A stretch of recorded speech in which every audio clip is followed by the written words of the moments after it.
Hey everyone, welcome to another video. Today we're going to talk about issue number 33 of X-Men, written by Jerry Duggan. But before we dive into the story, I want to ask you a favor. If you enjoyed this video, please leave a like and a comment to help the channel grow. So with that said, this issue opens up with Sebastian Shaw getting dressed while talking to his son in the background.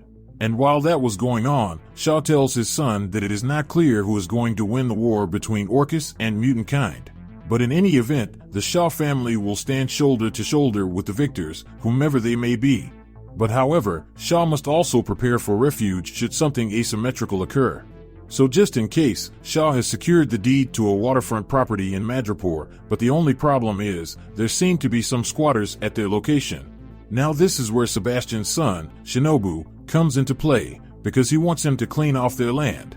And given who Shinobi is, he states, if there is something that needs doing, then of course, he'll be of service and he knows just a lot to help. So with father and son in agreement, we transition over to lowdown Madripoor.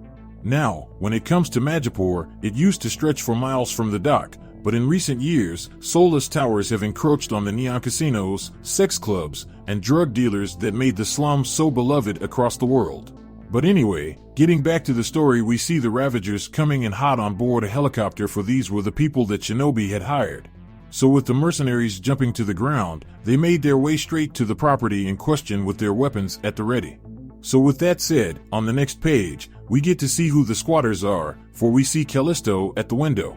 And before she could get the chance to act, an explosion blew the wall into pieces, knocking her onto the ground.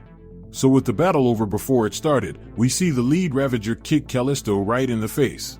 Now with Callisto out cold, we transition over to Emma Frost, once again broadcasting current events to mutants all around the world. She tells all mutants about how the Orchis space station is no more, and how many of the high-value targets have already been neutralized, which includes leaders like Dr. Stasis, and if you want to know more about that, you could check out issue number 3 of The Fall of the House of X. But anyway, after saying that, we also hear about how the false Steve Rogers is going around and campaigning to wage war against the mutants. And speaking of mutants, we learn that the X-Men headquarters in the Morlocks tunnels have been discovered. And Orchis was dead set on clearing it out. So as the agents descended into the tunnels, they quickly realized that something was wrong. But before they could act, Wolverine sprung his trap. And in a frenzy of slashing and cutting, Wolverine was able to hack his way through his enemies, leaving nothing to chance and leaving no one alive. For the time to hold back has long passed, and the war for survival is in full effect. So as Wolverine stood victorious among the bodies at his feet, Emma brings up how their brothers and sisters in Madripoor needed their help, and which she was happy to oblige. So when we transition back to Madripoor, we see Callisto chained up to a cross as the members of the Ravagers declare, if anyone is hiding mutants, then they too will be treated like mutants. And just as they said that, death itself appeared before them, for Shadowcat was ready to set her friend free. So as you may have guessed, the Ravagers opened fire on the goat, and in Shadowcat fashion, she phased right through the bullets, and cut them straight in half. So with Callisto down from the cross, she immediately took her revenge as both the mutants went ham on the remaining members of the Ravagers. So as the mercenaries were being cut down, Shinobi walked out from an alleyway, ready to shed some light upon why the Ravagers were clearing Madripoor. Now with the mastermind out in the open, Callisto wasn't in a talking mood as she ran a knife right through Shinobi's face.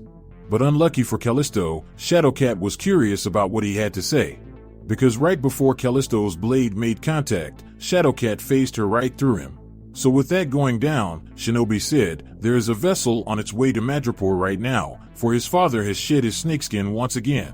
For his father is a survivor, and in a bid to keep his own life, he was keeping a VIP from Orchis hidden from the war with enough toys to rebuild the organization if Orchis was to lose. Because by doing this, if the mutant loses, then Shaw can take credit for securing their future, but if the mutants win, then Shaw would bring the individual in and be a hero. But see, Shinobi isn't on board with that plan. In fact, he is here to force his father to throw his lot in with the mutants, by playing his cards for him. For the VIP individual is none other than the founder of Orchis, Dr. Killian Devo. So with the intel delivered, on the next page, we X-Men arrived on the scene in full force, but unfortunately, the Doctor expected something like that to happen. For he rigged the ship with several negative zone projectors.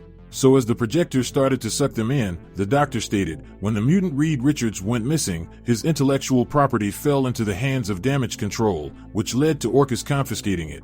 Now he had wanted to see all mutants swiped off the face of the earth, but he would settle for ostracizing them to another dimension.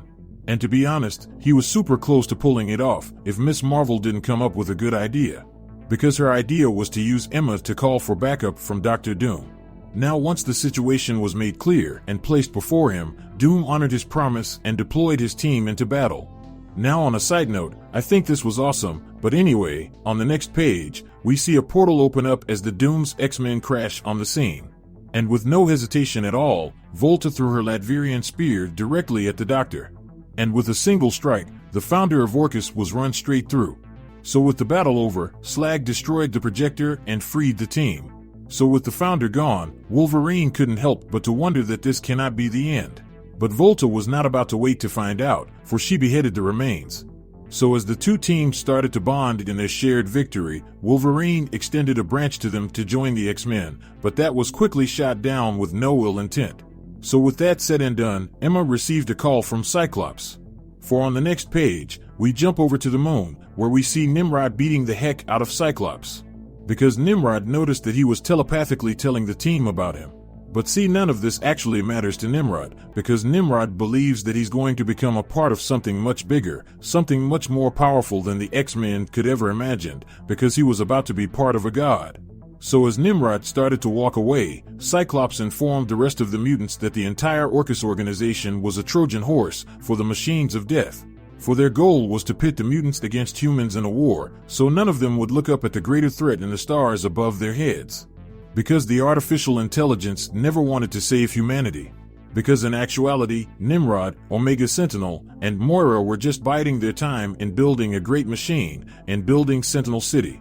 So with that said, issue number 33 of X-Men comes to an end. Now when it comes to this comic, I got to say it was pretty anticlimactic. Now don't get me wrong, I wanted to see Dr. Doom's X-Men in action, but this battle was way too fast, and I feel like the team was underutilized. And I couldn't help but to have the feeling that this comic was being rushed. Because for this man to be the founder of Orcus, how was he alone with no guards or sentinels to help him fight? Now I understand he is in hiding, but he is on this giant ship with no help.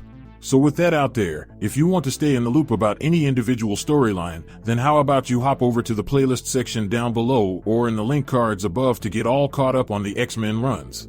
So with that established, I hope you enjoyed this video, and please don't forget to leave a like and a comment if you want to see more videos like this. Thank you for watching, and I'll see you in the next review.